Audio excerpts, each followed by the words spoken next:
You've probably heard the saying, you cannot shoot a cannon from a canoe.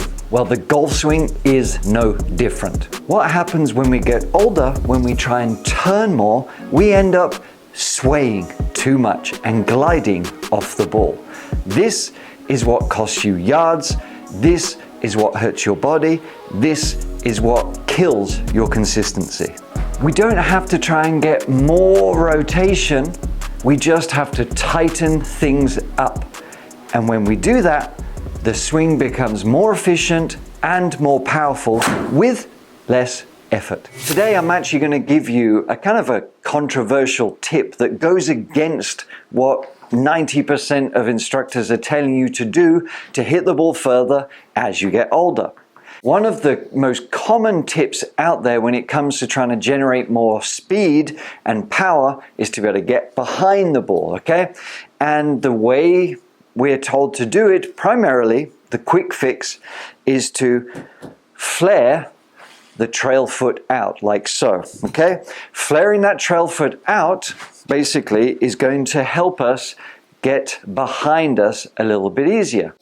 Good thing? Well, not necessarily, because what happens is I am further behind and back this way. It means I've got to travel more back that way. It's a longer way to travel, and I have to do it at speed. When I'm swinging this club, I'm trying to move it quickly, and I have to do that at speed. And to be able to get back to that every time is very difficult.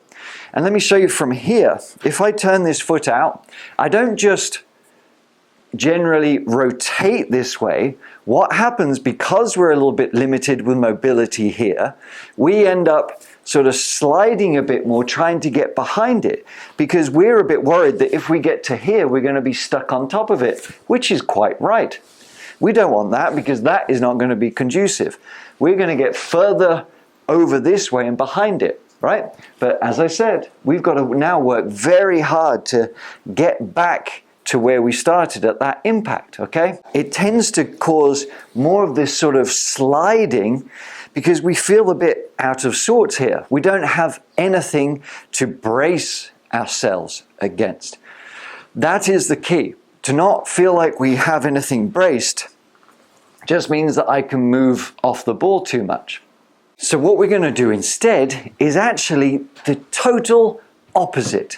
We are going to be moving the foot in, and I'll explain why. When we feel the pressure in the feet on the inside there and maintain that, that is the secret sauce. That is the nucleus of your consistent power. I want you to just keep rehearsing these little pivots where we can look behind, but I'm staying in the middle. I'm staying centered and I'm keeping my pressure on the inside to push through that way. I'll show you from here. So I'm going to go here. I'm going to push back. It's a much shorter, simpler golf swing because I can push from the inside. I'm going that way, okay? And it's all from that tiny little setup. So when you start to practice, or even just a few practice swings, turn that foot in and feel like you're posting and bracing against this side a little bit more, and then swinging through. Golf's going to be fun. See you next.